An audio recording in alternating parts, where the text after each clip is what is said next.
فإن خير الحديث كتاب الله وخير الهدي هدي محمد صلى الله عليه وسلم وشر الأمور محدثاتها وكل محدثة بدعة وكل بدعات ضلالة وكل ضلالة في النار. قال الله عز وجل: أعوذ بالله من الشيطان الرجيم. أفحسبتم أنما خلقناكم عبثا وأنكم إلينا لا ترجعون. وقال النبي الكريم صلى الله عليه وسلم: الدعاء هو العبادة وقال ربكم استدعوني أستجب لكم. উপস্থিত সর্বখ্যাত ইসলাম নদী ভাতৃবৃন্দ, আজ পবিত্র জুমাতে আমি যে বিষয় নিয়ে আলোচনা করব সে সম্পর্কে আল্লাহ সুবহানাহু ওয়া তাআলা পবিত্র কোরআনের মধ্যে বলছেন যে আফাহাসিবতুম, তোমরা কি ভেবে নিয়েছো আন্নামা খলাকনাকুম আবাসা, যে তোমাদেরকে আমি অনর্থক সৃষ্টি করেছি, কোনো উদ্দেশ্য ছাড়া, কোনো প্ল্যান ছাড়াই সৃষ্টি করেছি, এবং তোমরা কি ভেবে নিয়েছো যে মৃত্যুর পরে তোমাদেরকে আমার কাছে আসতে হবে না এবং হিসাব বা জবাবদিহি করতে হবে না। তো এটা আল্লাহ সুবহানাহু ওয়া তাআলা মানুষকে প্রশ্নের মাধ্যমে একটা সুনিশ্চিত বার্তা দিচ্ছেন যে আল্লাহ রাব্বুল আলামিন মানুষকে অনর্থক সৃষ্টি করেননি, আর দ্বিতীয়, প্রত্যেক মানুষকেই আল্লাহ তাআলার কাছে ফিরে যেতে হবে এবং প্রত্যেক মানুষকেই তার কৃত কর্মের জবাবদিহি করতে হবে। তো এখানে আল্লাহ সুবহানাহু ওয়া তাআলা মানুষকে অনর্থক সৃষ্টি করেননি, কোন একটা উদ্দেশ্য, মহৎ উদ্দেশ্যে সৃষ্টি করেছেন। সেই উদ্দেশ্যটা কি আল্লাহ রাব্বুল আলামিন অন্যত্রে বলেছেন যে ওমা খলাকতুল জিন্না ওয়াল ইনসা ইল্লা লিয়াবুদুন, যে আমি মানুষকে এবং জিনকে সৃষ্টি করেছি আমার ইবাদত করার জন্য। তো এটা হচ্ছে আল্লাহ তাআলার উদ্দেশ্য, যে আল্লাহ রাব্বুল আলামিন মানুষকে সৃষ্টি করেছেন। মানুষের সৃষ্টির পিছনে অনেক উদ্দেশ্য, অনেক প্ল্যান আছে, থাকবে, কিন্তু সবচাইতে মহৎ যে উদ্দেশ্য বা যেটা মেন কারণ যার কারণে আল্লাহ রাব্বুল আলামিন মানুষকে সৃষ্টি করেছেন, সেটা হচ্ছে যে মানুষ আল্লাহ তাআলার উপাসনা করবে। প্রকৃতপক্ষে আল্লাহ সুবহানাহু ওয়া তাআলা আমাদেরকে যে মানুষ হিসেবে পাঠিয়েছে দুনিয়ার বুকে, আমরা আমাদের সমাজে যাদেরকে মানুষ বলে মনে করি, আর আল্লাহ সুবহানাহু ওয়া তাআলার দৃষ্টিতে যারা মানুষ, এই দুয়ের মধ্যে একটু পার্থক্য আছে। পার্থিব জীবনে আমরা আমাদের সমাজে মানুষ বলতে বুঝি যার দুই হাত, দুই চোখ, দুই পা আছে, আমাদের মতোই কথাবার্তা বলতে পারে, চোখ দিয়ে দেখতে পায়, চলাফেরা করতে পারে, নড়াচড়া করতে পারে, এদেরকে আমাদের দৃষ্টিতে আমরা মানুষ বলে মনে করি। কিন্তু আল্লাহ সুবহানাহু ওয়া তাআলার দৃষ্টিতে বেঁচে থাকা এবং মানুষ হওয়ার একটা অন্য দিক রয়েছে, যে প্রকৃতপক্ষে এই দুনিয়ায় মানুষ কারা। আল্লাহ সুবহানাহু ওয়া তাআলা বলছে যে ওয়াল্লাযীনা কাফারু, যারা কাফের, যারা মুশরিক, যারা কাফের, ইয়াতামাত্তাউনা ওয়া ইয়াকুলুনা কামা তাকুলুল আনআম, তারা জীবনটাকে শুধুমাত্র খাওয়া দাওয়া এবং আনন্দ ফুর্তির একটা মাধ্যম মনে করেছে। যে জীবন বলতে খাওয়া দাওয়া করা, একটু আনন্দ ফুর্তি করা, একটু আরাম আয়েশ করা, এটাকেই জীবন বলে তারা মনে করে। যদি এটাই তাদের জীবনের উদ্দেশ্য হয়, জীবনে বেঁচে থাকার একমাত্র উদ্দেশ্য হচ্ছে একটু ভালো মন্দ খাওয়া, একটু আনন্দ ফুর্তি করা, একটু এনজয় করা, তাহলে আল্লাহ রাব্বুল আলামিন তাদেরকে বলছেন যে নিশ্চিত জানো ওয়ান্নারু মাসওয়াল লাহুম, যারা এই উদ্দেশ্যে জীবনযাপন করছে এদের ঠিকানা জাহান্নাম। তো শুধুমাত্র যারা জীবনকে খাওয়া দাওয়ার একটা মাধ্যম মনে করেছে, জীবন মানে খাওয়া দাওয়া করা, জীবন মানে আনন্দ ফুর্তি করা, তারা আল্লাহ তাআলার দৃষ্টিতে প্রকৃত মানুষ বা মানুষ নন। হ্যাঁ, খাওয়া দাওয়া জীবনের একটা অংশ, আনন্দ ফুর্তি জীবনের একটা অংশ। কিন্তু শুধুমাত্র খাওয়া দাওয়াটাই জীবন নয়, শুধুমাত্র আনন্দ ফুর্তি করাটাই জীবন নয়। জীবনে বাঁচতে হলে খাওয়ার প্রয়োজন আছে। আল্লাহ রাব্বুল আলামিন মানুষকে খেতে বলেছেন যে কুলু ওয়াশরাবু, তোমরা খাও পান করো, হ্যাঁ, ওয়ালা ইয়াসরাফু, এবং অপচয় করিও না। এটা মানুষকে আল্লাহ রাব্বুল আলামিন আদেশ দিয়েছে যে মানুষ খেতে পারে তার সাধ্য মোতাবেক। কিন্তু খাওয়ার জন্য শুধুমাত্র খাওয়াটাকেই জীবনের মেন উদ্দেশ্য তৈরি করা, খাওয়াটাকেই জীবনের মেন গোল তৈরি করা এবং একটু আনন্দ ফুর্তি করা, আজকের অধিকাংশ যুব সম্প্রদায় যেদিকে গিয়েছে, এইটাকে ইসলামিক দৃষ্টিকোণ থেকে জীবন বলা যায় না। যদি আপনি এইটাকে মানদণ্ড ধরেন যে আজকে দুনিয়াতে যে পৃথিবীর মধ্যে যত মানুষ বেঁচে আছে, এদের 99% মানুষ, এদের জীবনের মেন গল্প হচ্ছে খাওয়া দাওয়া।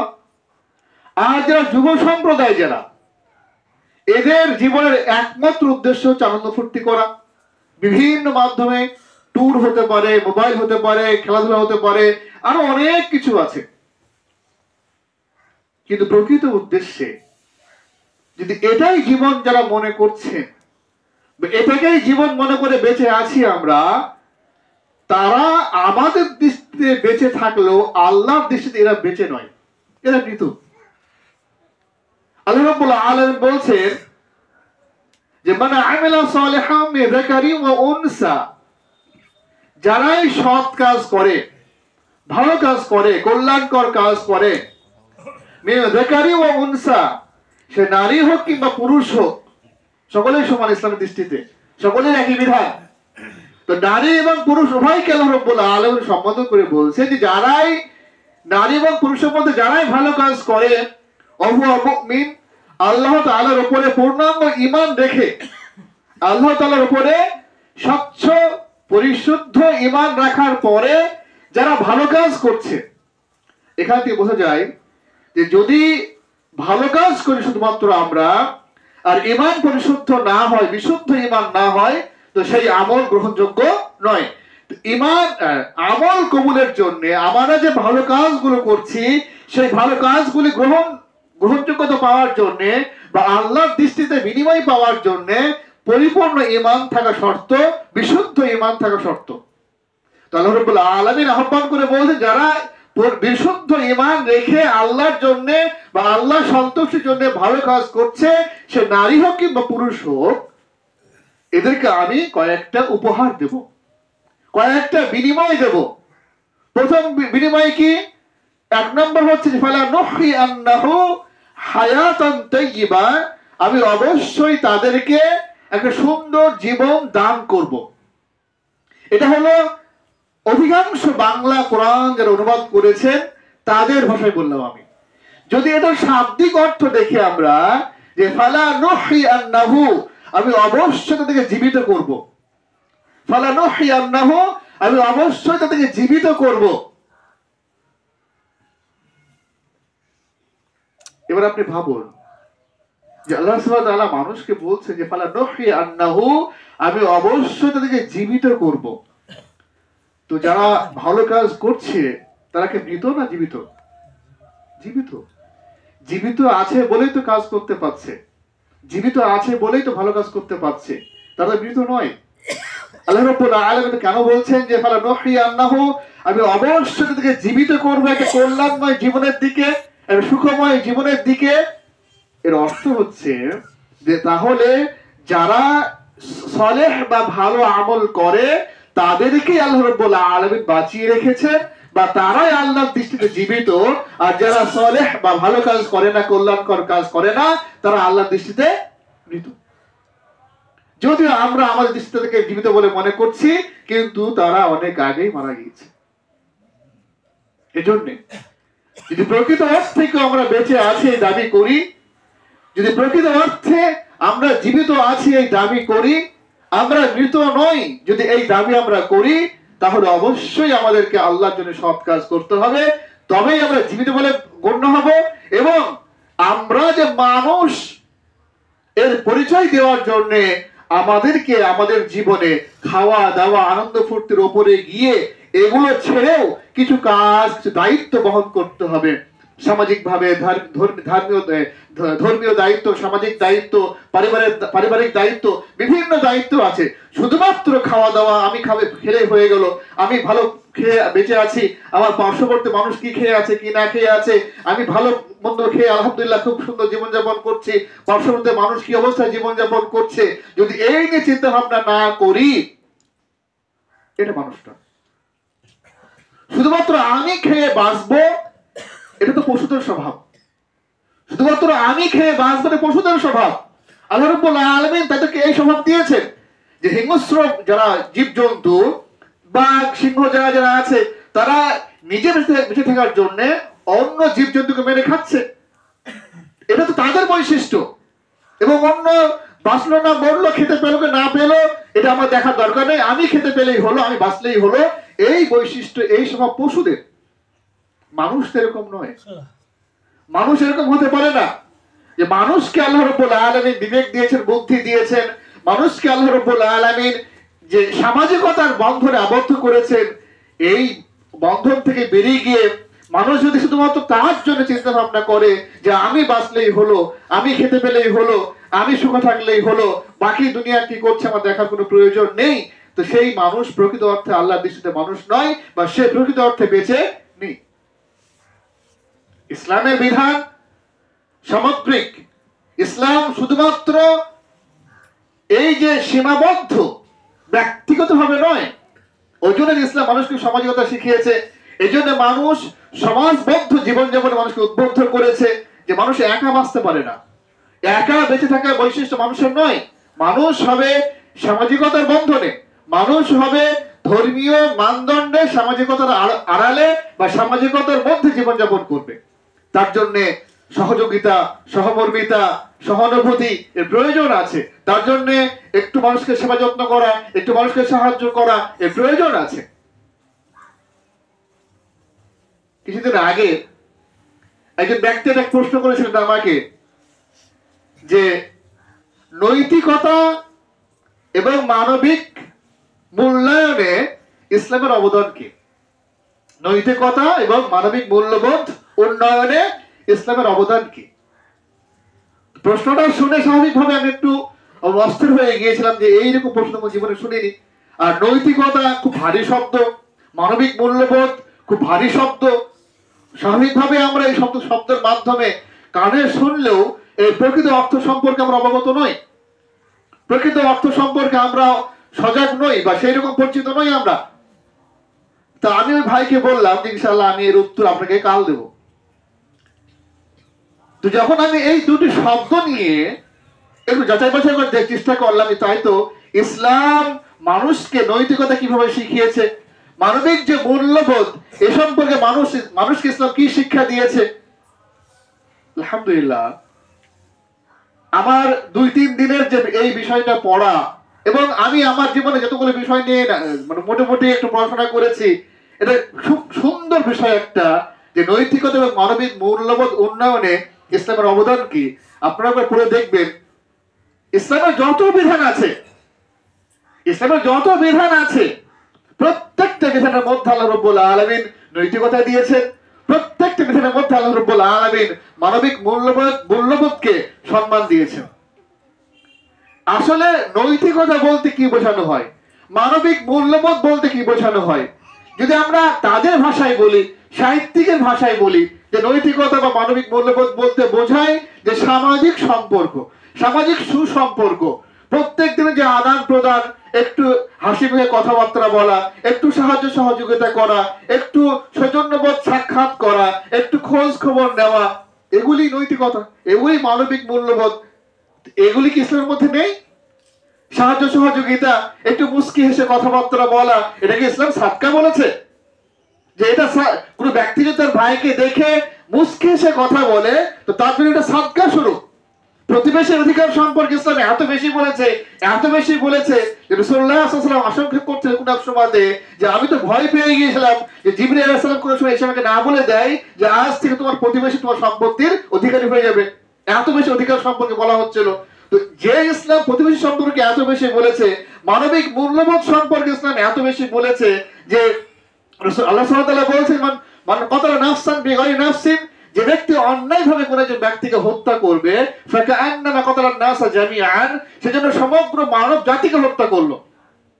এটা ইসলামে এত বড় মানে মূল্যবোধ প্রতি সম্মানজনী কথাবার্তা বলা হয়েছে, অন্য কোনো ধর্মে নেই।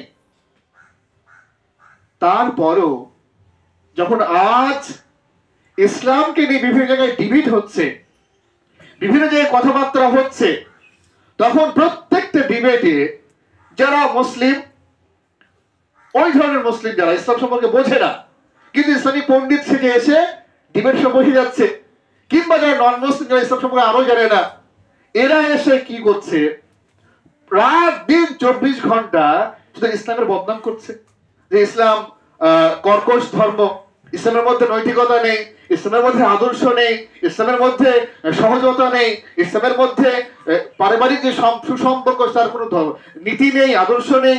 এগুলোর কথাবার্তা হচ্ছে। কেন হচ্ছে? এক তো তারা ইসলামের প্রতি শত্রুতা করে এটা করছে নিশ্চিত রূপে, কিন্তু কোথাও না কোথাও আমাদেরও দোষ আছে, কোথাও না কোথাও আমরা এর জন্য দায়ী। কেন দায়ী আমরা? যে বাস্তব জীবনে ইসলাম যে জীবনের রূপরেখা দিয়েছে, ইসলাম যে সামাজিকতা মানুষকে শিখিয়েছে, ইসলাম যে পারিবারিক সম্পর্ক রাখার কথা ইসলাম বলেছে, সেই সম্পর্কের কথা, সেই আদর্শ, সেই বৈশিষ্ট্য কি আমাদের মধ্যে আছে? এজন্য আমরা বাধ্য এই কথা বলি যে ইসলামকে জানতে হলে মুসলিমদের দেখলে হবে না, ইসলামকে জানতে হলে মুসলিমদের দেখলে হবে না, কালকে দেখতে হবে, কোরআন হাদিস পড়তে হবে। কেন? যে আমরা আগে স্বীকার করে নিয়েছি যে আসলে মুসলিমদের মধ্যে ইসলাম নেই, মুসলিমদের মধ্যে ইসলাম নেই। তাহলে কোথায় থাকবে? কোথায় থাকবে ইসলাম? যদি মুসলিমদের মধ্যে ইসলাম না থাকে তাহলে হিন্দুদের মধ্যে থাকবে, খ্রিস্টানদের মধ্যে থাকবে। এই যে আদর্শ কে প্রচার করবে, এই আদর্শ সমাজকে কে শিখাবে, এই আদর্শের উদাহরণ সমাজের মধ্যে কে হবে যদি আপনি না হন, আমি না হই? বাস্তব আপনার কয়েকটা উদাহরণ দিয়ে আমি বলছি যে আমাদের জানাশোনা আলহামদুলিল্লাহ অনেক শিক্ষিত মানুষ সমাজের মধ্যে আছে যারা বিভিন্ন ডিপার্টমেন্টে চাকরি করছে। একজন ভাই নলহাটি এলাকার একদম পুরো নন মুসলিম এলাকায় চাকরি করে। জুম্মার দিন ছুটি নেই, অন্যান্য সালাত আদায় করার ছুটি নেই। স্বাভাবিকভাবে মুসলিমরা দেয় না, হেডমাস্টাররা তো নন মুসলিম দেবে না, ভাবাই অসম্ভব ব্যাপার, ছুটি নেই। ওই ভাইয়ের একটাই স্লোগান ছিল যে আমি চাকরি হলে করবো না, কিন্তু আমি চাকরির জন্য ধর্মের সঙ্গে কম্প্রোমাইজ করব না। আমি চাকরি করতে হবে এই ভয়ে আমি আল্লাহর সঙ্গে কম্প্রোমাইজ করব না, আমি ধর্ম ছেড়ে চাকরি করতে হবে এই দিকে বিশ্বাসী নই। এর বিভিন্ন তোলপাড় হলো, সেই এলাকাতে কয়েকবার মিটিং হলো হিন্দু সমাজদের মধ্যে বা হিন্দু স্টাফদের মধ্যে, হেডমাস্টার যখন ছিলেন তখন তার মধ্যে অনেকবার হয়েছে। তারা এটা, ও ভাইয়ের তো সাহস ছিল যে আমি চাকরি যাই যাবে কিন্তু আমি এইভাবে কম্প্রোমাইজ করবো না, আমি চাকরির জন্য জমা ছেড়ে দেবো না, জমা আদায় করতে যাবোই। আবার সেখানে জমা অনেক দূরে, জমা মসজিদ প্রায় 8-10 কিলোমিটার দূরে জমা মসজিদ।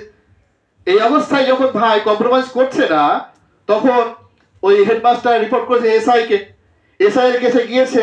তো আল্লাহর কি মানে রহমত ছিল যে এসআই মুসলিম ছিলেন, সে ধর্ম মানুক আর না মানুক কিন্তু মুসলিম ছিলেন। তার স্বাভাবিকভাবে মুসলিম হওয়ার কারণে একটা সহানুভূতি ছিল, একটা টান ছিল। তো ওই ভাইকে এসআই বলছেন যে আমিও এই এলাকায় কাজ করছি, পুরো নন মুসলিম এলাকা, এদের মধ্যে কাজ করা কতটা কঠিন আমি জানি, এবং এরা মুসলিমদের কতটা ঘৃণা করে সেটাও আমি জানি, কিন্তু তবুও কাজ করতে হচ্ছে। তো আপনার প্রতি আমার যে সহানুভূতি থাকবে সেটা এই যে আপনি জুমা আদায় করতে যান, কিন্তু টাইমের প্রতি খেয়াল রাখবেন, জুমা আদায় করে যেখানে হোক আপনি ফিরে আসবেন, এখনো সময় লাগবে আপনি ফিরে আসবেন। আর বাকি ওয়াক্তের সালাত গুলো আপনি একটু কষ্ট করে একটা ঘর দেখিয়ে দিয়েছে, এই ঘরে আপনি আদায় করবেন। আলহামদুলিল্লাহ সেই ভাই এখনো সালাত আদায় করে, জুমা সালাত আদায় করে 1 বছর 2 বছর 3 বছর হয়ে গিয়েছে, এখনো ভাই ওই স্কুলে আছে। কিন্তু ভাইয়ের মধ্যে যে ইসলামিক সততা, এই বড় লম্বা লম্বা দাড়ি, মাথায় টুপি, একবার পূর্ণ ইসলামিক বেশ, যেমন তার ইমান ওইরকম আলহামদুলিল্লাহ। তো ওই ভাই একদম যে সরকারি নিয়ম আছে টাইম টু টাইম স্কুলে যাওয়া, টাইমের মধ্যে স্কুল থেকে আসা, সরকারি জিনিস আত্মসাৎ না করা, হারাম হালালের পার্থক্য বোধটা পেলে খেয়ে নিলাম, যেটা আজকালকার মাস্টাররা করছে মিড ডে মিল নিয়ে, বা আরো সরকারের টাকা দিয়ে চা বিস্কুট মিষ্টি মিষ্টি খেয়ে নিয়ে একা করছে। তো ভাই এই ব্যাপারে খুব কঠোর ছিলেন আলহামদুলিল্লাহ। তো ইনি একটাই নীতি যে আমি আমার আদর্শ থেকে সরবো না, হারাম এটা হারাম আমি এর ভক্ষণ করবো না, যেটা হালাল যতটুকু আমার জন্য বৈধ হবে ততটুকু করবো, সেটা আমি করবো। তো আলহামদুলিল্লাহ এখন ওই ভাই তাদের ওই স্কুলে এখনো ভাই আছে, এবং ওই ভাই এখন ওই স্কুলের সততার মানদণ্ড। এখন ওই হেডমাস্টার কোনো কাজ করতে যাওয়ার আগে ওই ভাইকে জিজ্ঞাসা করেন যে ভাই, ওর নাম সাবির এই কাজটা করতে যাচ্ছি রে, ঠিক হবে তো করা? এখন ওই হেডমাস্টার ওই ভাইকে জিজ্ঞাসা করে যে এই কাজটা করতে যাচ্ছে ঠিক হবে না ভুল হবে, কেন? যে আলহামদুলিল্লাহ ওই ভাইয়ের মধ্যে সততা ছিল।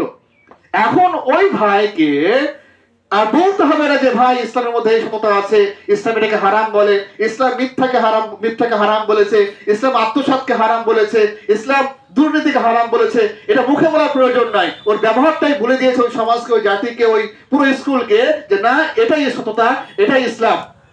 তো মুসলিম যতক্ষণ এই আদর্শে বিশ্বাসী না হবে, যতক্ষণ পর্যন্ত নিজস্ব স্ট্যান্ড না থাকবে যে আমি মুসলিম, আমি হারামকে হারাম বলে জানি, অথবা আমি এর সাথে যুক্ত হব না, আমি মুসলিম, আমি অন্যায়কে অন্যায় বলে জানি, আমি এর মধ্যে যুক্ত হব না, আমি মুসলিম, আমি অপরাধকে অপরাধ বলে জানি, আমি এর সাথে যুক্ত হব না। কিন্তু আজকের মুসলিমদের অবস্থা কোথায় গিয়ে দাঁড়িয়েছে?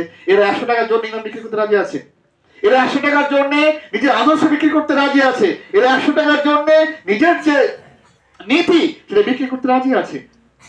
এদেরকে দিয়ে আপনি সমাজে একটা উত্তম আদর্শ কিভাবে তৈরি করবেন? এদেরকে নিয়ে আপনি সমাজের মধ্যে একটা উত্তম সমাজ কিভাবে তৈরি করবেন? যদি এই সমস্ত মুসলিম যারা আমরা নিজেকে মুসলিম বলে দাবি করছি, যদি আমরা নিজস্ব একটা স্ট্যান্ড তৈরি না করতে পারি যে না আমি এটা মুসলিম, আমি মিথ্যাকে মিথ্যা বলেই জানি, আমি জীবনে মিথ্যা বলবো না, তার জন্য আমাকে শাস্তি পেতে হলে শাস্তি পেতে হবে, তার জন্য আমাকে যদি আর্থিক লস হতে হয় আমি লস স্বীকার করবো, কিন্তু আমি মিথ্যা বলবো না, আমি অন্যায়ের সঙ্গে জড়িত হব না, কোন লোভের কারণে আমি পাপের সঙ্গে জড়িয়ে যাব না। যদি এই আদর্শ তৈরি না হয়, সম্ভব নয়। মানুষকে, মুসলিমদেরকে, সেই যুগের স্বর্ণযুগের মুসলিমদের আদর্শ সম্পর্কে ইতিহাস সাক্ষী যে কোনো রাস্তা দিয়ে যখন কোনো অমুসলিম যাওয়া আসা করতেন, সেই যুগে যারা ইহুদি খ্রিস্টান তারা যাওয়া আসা করতেন, যারা মূর্তি পূজা করতো তারা যাওয়া আসা করতো রাস্তা দিয়ে, তো কোনো রাস্তায় চলতে চলতে যদি রাস্তায় যেতে কোনো পাথর পড়ে আছে, রাস্তার মধ্যে কোনো পাথর পড়ে আছে, তো অমুসলিমরা কমেন্ট্রি করতেন, অমুসলিমরা কি বলতেন যে হয়তো এই রাস্তায় কোনো মুসলিম যায়নি, হয়তো এই রাস্তাতে কোনো মুসলিম যায়নি। কেন? হ্যাঁ, মুসলিম গেলে এই রাস্তায় পাথর পড়ে থাকতো না। কেন? যে ইমানের একটা অংশ হচ্ছে ইমাদতুল আজহারের তারিক, রাস্তা থেকে কষ্টদায়ক বস্তু তুলে ফেলা। তো কোনো মুসলিম গেলে কখনোই এই পাথরটা পড়ে থাকতো না, যে পাথরে কারোর পা লেগে পড়ে যেতে পারে বা কারোর গাড়ি অ্যাক্সিডেন্ট হতে পারে, এই অবস্থায় এই পাথরটা পড়ে থাকতে পারতো না। সেই বিশ্বাস সেই যুগের মুসলিমদের উপরে অমুসলিমদের ছিল, আজকে নেই। আজকে যে ব্যক্তি দাঁড়িয়ে আছে, মুখে যার মুখে মাথায় টুপি আছে, মুখে বড় বড় কথা, হাজি টাইটেল নিয়ে এসেছে, সে দিব্যি পার্টি অফিসে গিয়ে জনগণের সম্পদ আত্মসাৎ করছে, দিব্যি সে কোনো পার্টির সঙ্গে জুড়ে গিয়ে জনগণের সম্পদ আত্মসাৎ করছে, দিব্যি সে সমাজের কোনো প্রতিবেশীর সম্পদ আত্মসাৎ করার জন্য মুখিয়ে আছে, 8-10টা কেস করে মানুষকে ফাঁসিয়ে রেখেছে। কেন? এরা মুসলিম নয়? এদের আদর্শ কে প্রচার করবে যদি এরা নিজের দায়িত্ব নিজে না নেয়? তো মানুষ হওয়ার জন্য শুধুমাত্র বাবা মা মানুষ হওয়া যথেষ্ট নয়। মনুষ্যত্ব একটা সিস্টেমের নাম। মানুষের পরিচয় জন্মসূত্রে পাওয়া গেলেও মনুষ্যত্ব যে জিনিসটা জন্মসূত্রে পাওয়া যায় না, এটা শিক্ষার নাম, সংস্কৃতির নাম, আদর্শের নাম, যে আদর্শ আমাকে ইসলাম প্রতি মুহূর্ত শিখিয়েছে। আল্লাহ রাব্বুল আলামিন যে বিধান আপনাকে আমাকে দিয়েছে, যে এটা হারাম, এটা হালাল, এটা বৈধ, এটা অবৈধ, কেন দিয়েছেন? যে আমি এটা মানবো সেই জন্য, আমি এটা পালন করবো সেই জন্য। আল্লাহ রাব্বুল আলামিন জীবজন্তুকে বিধান দেননি। কেন? যে জীবজন্তুর মধ্যে একটা আদর্শ আছে, একটা সিস্টেম আছে, তাদেরকে আল্লাহ রাব্বুল আলামিন যাদেরকে যেভাবে বলেছেন সেই জীবজন্তু সেইভাবে জীবনযাপন করছে। যে স্থলে বসবাস করছে সেই স্থলে বসবাস করে, যে জলে বসবাস করে সে জলে বসবাস করে। একদম ভেবে দেখে না যে আমি তো জলে বসবাস করছি, আজকে স্থলে গিয়ে দেখে কেমন লাগে, কেউ যায় না। যে পশু ঘাস খায় সে কোন এই স্বাদ প্রকাশ করে না, এই ইচ্ছা পোষণ করে না যে আমি তো সারা জীবন ঘাস খেয়ে গেলাম, এবার মাংস খেয়ে দেখে কেমন লাগে। ও ছাগল মাংস খায় না, সে জানে যে এটা আমার খাবার নয়, আমার খাবার ঘাস। কিন্তু মানুষ তো অবদ্ধ, এ হারাম হালাল বোঝে না, এ বৈধ অবৈধ বোঝে না, এ ন্যায় অন্যায় বোঝে না। তো এদেরকে যদি আপনি একটা ধর্মের বাঁধনে বেঁধে রাখতে না পারেন, যদি আমরা আমাদের জীবনকে, আমাদের অন্তরকে, যে প্রবৃত্তি, কুপ্রবৃত্তিকে যদি আমরা আমাদের প্রবৃত্তিকে ধর্মের বাঁধনে বেঁধে না রাখতে পারি, বা প্রতি মুহূর্তে যদি আমরা হালাল হালাল বুঝতে না সক্ষম না হয়, যে না এটা হালাল এটা হারাম, তোমাকে এটা বুঝতে হবে, যে অন্তর আপনাকে আমাকে প্রতি মুহূর্তে, এটা এমন একটা জিনিস আল্লাহ রাব্বুল আলামিন দিয়েছেন আমাদের প্রবৃত্তিকে, এমন একটা বৈশিষ্ট্য সৃষ্টি করেছেন যে প্রবৃত্তির কাজই হচ্ছে মানুষকে তার বিপরীত দিকে নিয়ে যাওয়া, খারাপের দিকে নিয়ে যাওয়া। আপনি জানছেন যে এই কাজটা করলে ক্ষতি আছে, কিন্তু প্রবৃত্তি আপনাকে সেটাই করতে বলছে। কে জানে না যারা বিড়ি সিগারেট খাচ্ছে আজকে দুনিয়াতে, তাকে জানে না যে এটা খেলে ক্ষতি আছে। এটা হারাম হালাল, আপনি হালাল হালাল বাদ দেন, হালাল না হারাম না মাকরুহ এটা বাদ দেন, আপনি ক্ষতি আছে কি নাই, ক্ষতি আছে কি নাই, সবাই জানে ক্ষতি আছে। কোন একজন আছে যে জানে না সে ক্ষতি আছে, না পাগল ছাড়া তবু খাচ্ছে। কেন? যে প্রবৃত্তিকে শিখিয়েছে যেটা না খেলে তুমি ঘুম আসবে না, না খেলে তোমার বাথরুম হবে না, না খেলে তুমি অসুস্থ হয়ে যাবে। এটা প্রবৃত্তি তাকে শেখাচ্ছে। ডাক্তার যদি আপনাকে বলে যে বেটা তুমি তোমার পেটে গন্ডগোল আছে, তোমার হজমের সমস্যা আছে, তুমি ভাজাভুজি জিনিস খাবে না, আপনার মন সবসময় ওটাই বলে যে কখন ভাজাভুজি খাবো। এটা প্রবৃত্তির কাজ। যদি আপনি প্রবৃত্তিকে আল্লাহর বিধানের সামনে নত করতে না পারেন, প্রবৃত্তিকে আল্লাহর বিধানের সামনে নত করতে না পারেন, প্রবৃত্তিকে আপনি হারাতে না পারেন আল্লাহর বিধানের সামনে, যদি আপনি প্রবৃত্তির কথা মতো গিয়ে হালামালার মধ্যে লাফিয়ে পড়েন, নিশ্চিত জানুন এই ঈমান আপনাকে জান্নাতে যেতে পারবে না। ঈমান এরকম নয়। মুসলিম এরকম কেন হবে? আল্লাহ রাব্বুল আলামিন মুসলিমদের বৈশিষ্ট্য সম্পর্কে বলেছেন। আমরা তো এখানে একটা খুতবাতে বলেছিলাম যে মুসলিম হবে মৌমাছির মতো। আল্লাহ রাব্বুল আলামিন স্পষ্ট ভাষায় বলছেন, রাসূলের ভাষা দিয়ে, যে ইন্নামাল মুমিনুনা কান্নাহলা, যে একজন মুসলিম হবে মৌমাছির মতো। সে ফুলে বসবে, সে মধু সংগ্রহ করবে, তার বসার জায়গা পবিত্র, তার খাওয়া পবিত্র, সে কখনো নোংরায় বসে না, সে কখনো নোংরা খায় না। কিন্তু আমরা আজকে দিনে মুসলিমের কাজের মতো, মুনাফিকের মতো, মাছির মতো। এরা পায়খানাতে বসে, খাবারে বসে, হারামে বসে, হালালে বসে, বৈধ জায়গাতেও যায়, অবৈধ জায়গাতেও যায়। এই যে মাছি রূপে যদি মুসলিম হয়, তো এদের পক্ষে জান্নাত পাওয়া সম্ভব না। আপনাকে মৌমাছি হতে হবে, আপনাকে প্রজাপতি হতে হবে।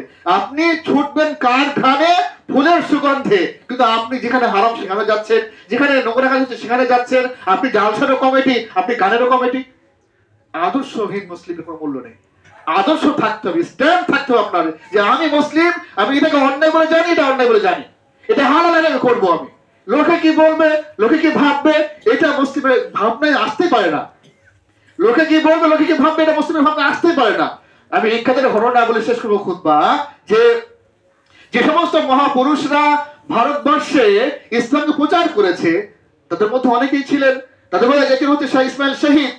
শাহ ইসমাইল শহীদ যখন তিনি কোরআনে পড়লেন যে প্রত্যেক পুরুষ, দায়িত্বশীল পুরুষ, তার অধীনস্থ কন্যার বিবাহ দিয়ে দাও, তো তিনি কোথায় কাকে পেলেন? তার মাকে পেলেন। মাকে কি বললেন? যে মা, আমি কোরআনে পড়েছি যে আমার দায়িত্ব, যেহেতু বাবা নেই এখন, আমি তোমার গার্জেন, আমার দায়িত্ব যে আমার অধীনস্থ যারা অবিবাহিত নারীদের বিবাহ দিয়ে দাও, তা আমার দায়িত্ব এখন তুমি আছো, অথবা আমি তোমার বিয়ে দিয়ে দেবো। মা বলে যে না, এটা সম্ভব নয়। আমি হয়তো এখানে এটা ঘটনা বলেছিলাম। মা বলে এটা সম্ভব নয়, লোকে কি বলবে, লোকে কি ভাববে। মূল কথা হচ্ছে এটা যে ইসমাইল শহীদ রাহিমাহুল্লাহ তার মায়ের এই কথা উত্তরে কি বলেছিলেন, যে মা, লোকে কি বলবে, লোকে কি ভাববে, এটা ভাবার আগে একবার ভেবে দেখুন যে কাল কিয়ামতের মাঠে আল্লাহ কি বলবেন। তো আপনার চিন্তা চেতনা এটা হওয়া দরকার যে আমি এই কাজটা করব, এটা করলে আল্লাহ কাল কিয়ামতের মাঠে কি বলবেন, আর না করলে কি বলবেন। যদি এটা উত্তর আল্লাহর সন্তুষ্টির জন্য হয়, মানুষ যদি অসন্তুষ্ট হয় হোক না, ক্ষতি কি আপনার? আপনার আমার উদ্দেশ্য তো মানুষের সন্তুষ্ট করা নয়। আপনার আমার জীবনের একমাত্র লক্ষ্য হচ্ছে কি? আল্লাহকে সন্তুষ্ট করা। তো এই জন্য আপনাকে আমাকে আল্লাহ সন্তুষ্ট নিয়ে জীবনযাপন করতে হবে। যে এই কাজটা হালাল আমি করব, মানুষ কি ভাববা আমার কোনো যায় আসে না। এই কাজটা হারাম আমি করব না।